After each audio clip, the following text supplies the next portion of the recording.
gente, bem-vindos a mais um episódio do nosso podcast Pode Analisar. O tema de hoje é varíola do macaco. Eu sou sua apresentadora Sara.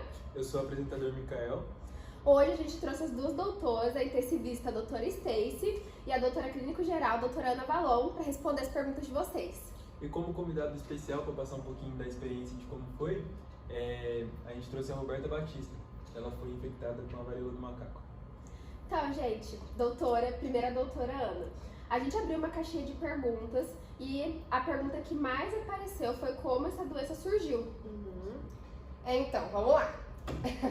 O vírus monkeypox, que é o nome científico dele, foi transmitido para os seres humanos através do contato ou da ingestão dos roedores contaminados, né, com o monkeypox. E assim, começou lá nas regiões da África Central e da África Ocidental e se tornou endêmica. Endêmica é quando, assim, tem na região, a doença se torna comum na região, né? Então não tem um aumento de casos absurdo, mas tem na região isso aí. E aí teve isso nas regiões da África Central e na África Ocidental. E aí, assim, de 1970 para cá, aumentou um pouco os casos, né? E em 2003 começou a ter casos fora do continente africano. E aí no ano passado teve aquela explosão de casos que acho que todo mundo ficou sabendo, né? E é estranho a gente ficar sabendo só no passado, porque essa doença existe há tantos anos. Sim. E só agora que a gente tomou esse conhecimento. E aí assim, teve em torno de 27 mil infecções em menos de 4 meses em todos os continentes nesse último ano. Meu Deus. Muita coisa. Então, uma pergunta muito frequente na nossa caixinha foi como que ocorre o contágio dessa doença? Então, o contágio dessa doença é de pessoa para pessoa em relação a algum corte que ela tenha. Então, se alguém está com algum corte muito aberto e ela tem a varíola do macaco e alguma outra pessoa que não tem, colocar a mão ali, ela pode ser infectada. Isso também com líquidos corporais, então, por exemplo, se a pessoa, nessa parte de beijo, na parte da relação sexual, precisa ter muito cuidado, que é uma forma de contágio, não somente realmente para a varíola do macaco, mas também para as ISTs, que é as doenças sexualmente transmissíveis. Então, realmente, você sabe que tem a varíola do macaco, tem muito cuidado em relação à relação sexual, à higiene pessoal, se você teve algum tipo de secreção e acabou sujando a roupa, realmente lavar ela sozinha, não com outras coisas. Então, realmente ter esse cuidado não somente para você pessoal, ter esse cuidado individual, ter esse cuidado com as pessoas à sua volta. Se você mora com a sua família, se você mora com esposa, esposo, ter realmente esse cuidado, tanto individual quanto pessoal com as outras pessoas.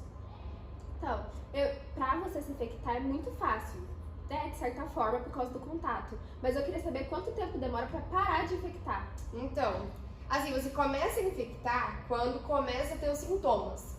Então, tem um tempinho ali, né, que de você ser infectado até você começar a ter os sintomas, leva um tempinho. Então, você começa a infectar só quando você começa a ter os sintomas.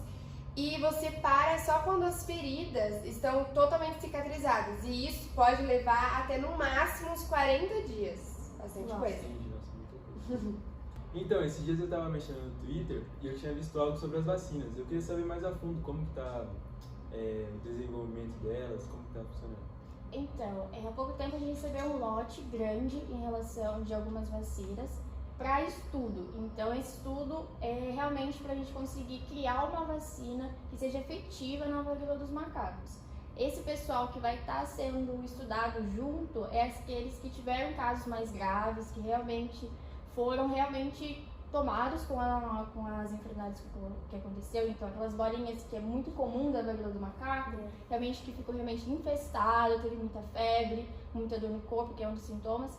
Então, realmente, essa demanda que a gente recebeu das vacinas, esses imunológicos, foi realmente para esse estudo, para ter uma vacina realmente mais efetiva. Sim, e vocês estão realizando estudos, né, das pessoas que tiveram e que tomaram a vacina, né, para ver como o corpo reage. Sim, exatamente, porque cada corpo é um corpo, Sim. Certo? Cada pessoa tem um organismo diferente, então é muito necessário que a criação de vacina, seja para a varíola do macaco ou para qualquer outra, seja constante. Então, não somente que explodiu, assim como a doutora Ana falou, não somente nesse momento, mas para continuar, assim como veio a vacina da Covid, continuar essa constante busca para ter uma coisa mais efetiva para salvar as vidas, né? Entendi. Então, doutora, a gente queria também saber, perguntar para vocês, quais são os sintomas. E para Roberta, quais foram os sintomas que você sentiu? Porque eu creio que ela não sente todos de uma vez, né? Depende da pessoa, né?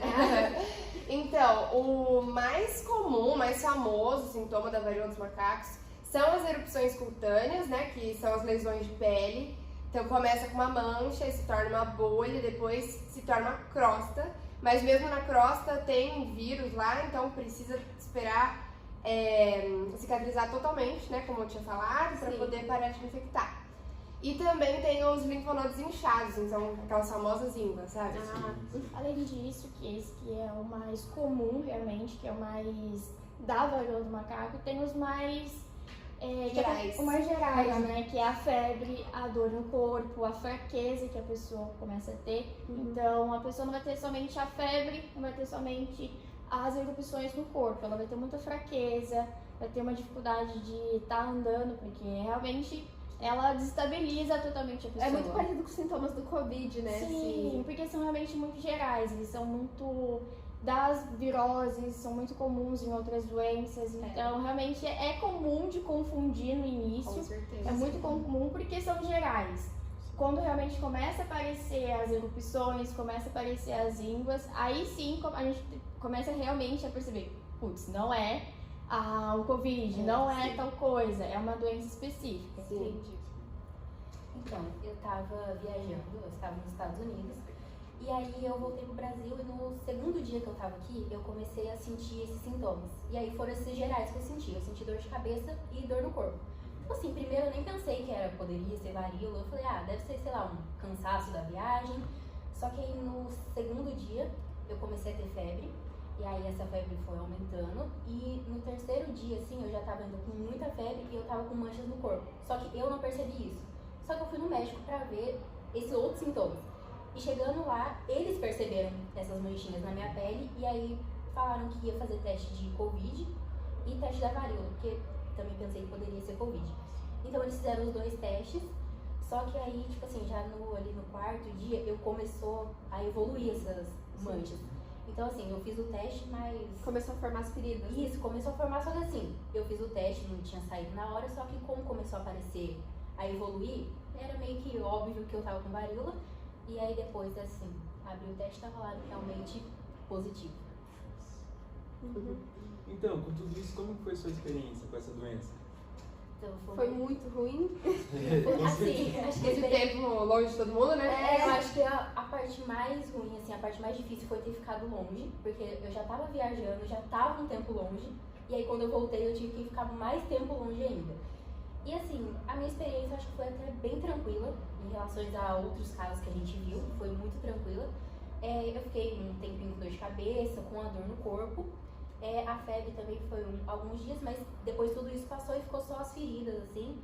E aí essa parte foi um pouco difícil, porque aí doía bastante, coçava, tinha que ter aquele controle de tipo assim, tá coçando e você fala, não vou coçar, eu vou me segurar. Que bom que você pensou nisso, porque a gente fica muito feliz. Ai, que bom. Pra não machucar mais a gente. Sim, porque aconteceu de na onde eu acabei coçando, não consegui, eu fiquei com marcas, assim, fiquei com feridas.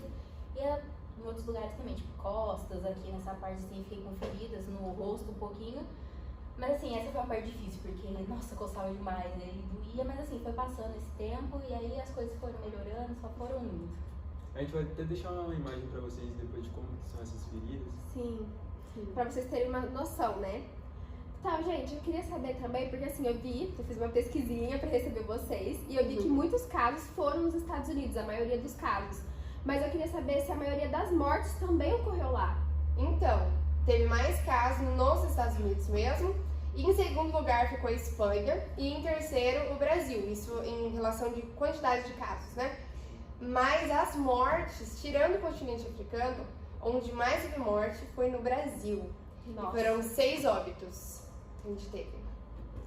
E é engraçado, né? Porque antes de receber vocês aqui, eu não tinha noção. 6 óbitos que ocorreram aqui. Eu não sabia. Sim. Isso é muito Roberta, uma outra pergunta que eu queria saber é quanto tempo você ficou de quarentena? Como você falou que ficou longe dos seus familiares, sem contato com outras pessoas? Então, elas falaram, né, que as feridas elas podem demorar até 40 dias pra cicatrizar. Então, eu até que fiquei um pouco tempo. Eu fiquei 25 dias dentro de casa. É muita coisa ainda, assim, ficar longe de todo mundo, 25 dias totalmente isolada. Mas assim, comparando a alguém que pode ficar até 40 dias, 25 assim foi bem tranquilo. Foi um tempo bem menor, né? Foi, nossa, imagina ficar 40 dias trancado na minha casa, meu Deus do céu. Tem gente que sofre bastante. Sim, porque afeta também o psicológico da pessoa. Você É, tá com uma tudo doença bem. que deixa com bastante marca o corpo. Dói, Uma começa. doença que não é muito conhecida, você não sabe Você de fica com medo, né? Você não Exato. sabe que. Então, não estar com a família ali perto, pra eles não pegarem também, Aham. é muito O difícil. psicológico fica muito abalado. Sim. Você fica meio doido assim dentro de casa.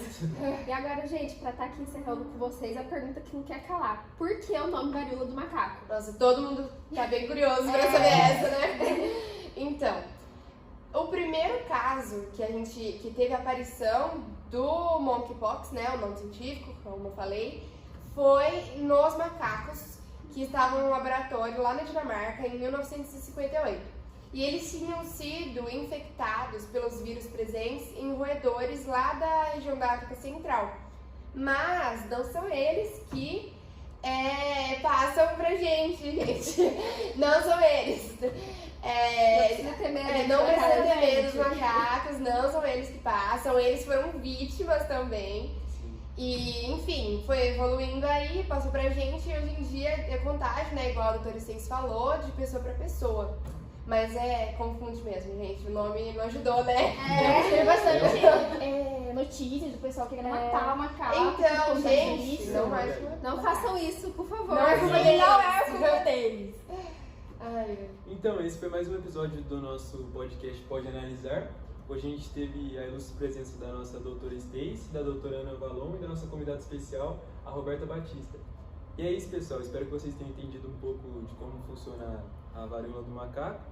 Eu quero pedir para vocês deixarem um like, se inscrever e ativar o sininho de notificações que logo em breve terá mais episódios. Tchau.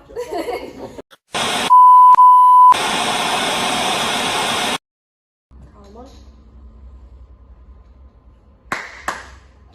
Oi, Gente, não pode rir! Eu levei um susto. Caraca! Eu levei um susto. Eu pensei que ela ia dar uma palma só. Ai, calma, como que tira isso? Eu também achei que era uma Eu não sei só. como tirar.